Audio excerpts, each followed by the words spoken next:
ओम श्री गणेशाय नमः। ओम नमो भगवते वासुदेवाय। हरे कृष्णा कृष्ण कृष्णा हरे हरे, हरे राम राम राम हरे हरे। तव्हां सभिनी हरि भक्तन खे नमस्ते। प्यारा भक्तों, ही कथा पाण गुरु कृपा सां हासिल करे रहिया आहियूं।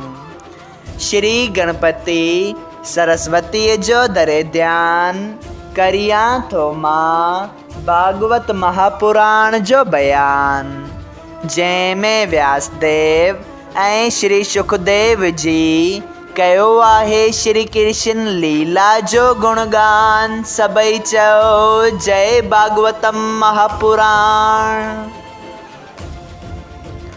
प्यारा भक्तों, कल कथा में पाण श्रीमद् भागवत महापुराण साहिब जे 10 स्कंद जे 35 अध्याय जे 4 भाग में ॾिठो त कहिड़ी रीत श्री श्याम सुंदर सभिनी गोपियुनि जी मनोकामना पूरी करे पंहिंजो हिकिड़ो रूप पंहिंजे घर माता यशोदा ऐं नंद बाबा सां रखी रहंदो हो ऐं ॿियनि घणनि ई रूपनि सां गोपियुनि जी मनोकामना पूरी कंदो हो। सभई चओ जय श्री हरि। प्यारा भक्तों, अॼु पाण श्रीमद् भागवत महापुराण साहिब जे 10 स्कंद जे 35 अध्याय जो 5 भाग शुरू करे रहिया आहियूं। स्वामी श्री सुखदेव जी चवनि था, हिकिड़ी राति मोहन प्यारो कंहिं सखीअ जे घर रही। जॾहिं सुबुह जो राधा प्यारीअ जे घर वियो, तॾहिं उहा दिलि में करे रुसी वेठी। तंहिं करे मोहन प्यारे ॾाढी वेनती करे कसम खयो ऐं चयो त हे प्राण प्यारी, हाणे मां ॿी सखीअ जे घर कॾहिं बि न वेंदसि। तॾहिं राधा प्यारी ख़ुशि थी, पर त्रिलोकी नाथ जो सभिनी जी मुराद पूरी करण वारो आहे, कसम खणण ते बि गोपियुनि जे घर वञणु न छॾियो। हिकिड़े ॾींहुं श्री श्याम सुंदर कोमंद सखीअ जे घर राति रही सुबुह जो उतां अचणु लॻो। उन वक़्तु ओचितो राधा प्यारी कोमंद सखीअ खे सनानु करण वास्ते कोठण वेई। जीअं जो श्यामा खेसि उतां निकिरंदो ॾिठो, तीअं कांवर जी सवाइ सनानु करण जे पंहिंजे घर हली आई। श्री कृष्ण राधा प्यारीअ खे ॾिसी मन में चयो त अॼु मुंहिंजी चोरी राधा पकिड़े छॾी। जॾहिं मुरली मनोहर खे राधा प्यारीअ जे गॾिजण बिना रहियो न थियो, तॾहिं केतिरियुनि सखियुनि खे साण वठी उन खे परचाइण वियो। उन खे ॾिसी श्यामा कांवरजी चयो, तूं घर घर पियो नूसी, इहा आदत अञा कोन छॾींदे। मां हींअर भॼी आई आहियां, तोखे जिते घुर्जे उते घुम। हिते तुंहिंजो कहिड़ो कमु आहे? शल बिरज में सदाईं राज करी। श्याम सुंदर जी वेनती करण ऐं सखियुनि जे सम्झाइण ते बि राधा पंहिंजी कांवर ढिरी न कही। तॾहिं ॿियनि सखियुनि चयसि त हे श्यामा, चईं ॾींहंनि जी हयाती ते अपमान न कर। बिंद्राबन बिहारी तुंहिंजे दुखी थियण ते पाण दुखी थी पंहिंजे अपराध खिम्या कराइण वास्ते तो वटि आयो आहे। तंहिं करे तूं सांस खिली ॻाल्हाए, उन जो सोच मिटाए।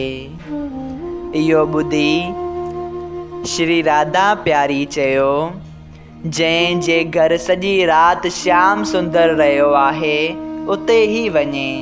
मुंहिंजे घर संदसि कहिड़ो कमु आहे? हाणे अञा 4 ॾींहं थिया जो मूं पंहिंजनि अखियुनि सां उन खे कोमंद सखीअ जे घर मां निकिरंदो ॾिठो आहे।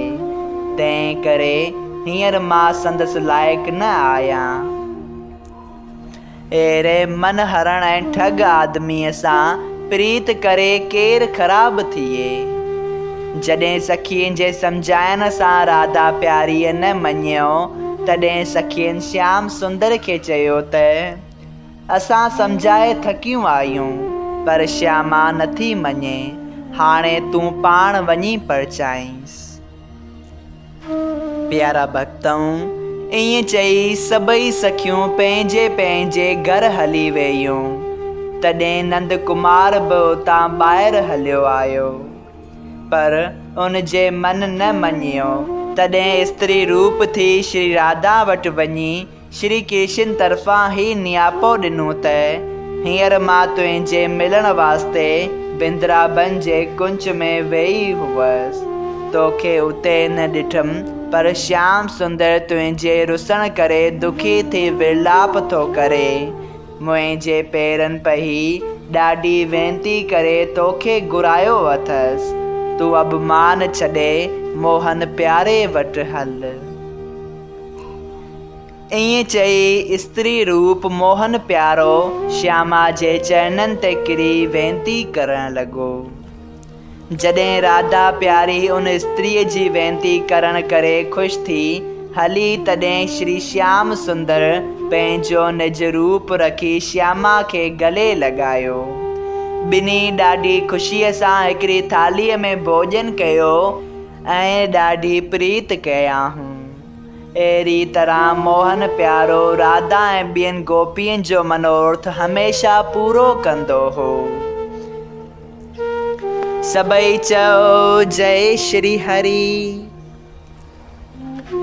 श्री सुखदेव जी महाराज चवनि था त हे राजा परीक्षित, ही श्याम सुंदर जी लीला जेको प्यार ऐं प्रेम श्रद्धा सां ॿुधंदो सो सॼे संसार खां तरी पार पवंदो। सभई चओ जय श्री हरि। श्रीमद् भागवत महापुराण साहिब जे 10 स्कंद जो 50 अध्याय संपूर्ण थियो। अगरि तव्हां सभिनी हरि भक्तनि खे हिन कथा मां लाभ हासिल थियो हुजे त कृपया हिन कथा खे ॿियनि हरि भक्तनि सां शेयर कजो त उन्हनि जो बि भलो थिए ऐं तव्हांजो बि भलो थिए। सभई चयो जय सिया राम। राधे राधे।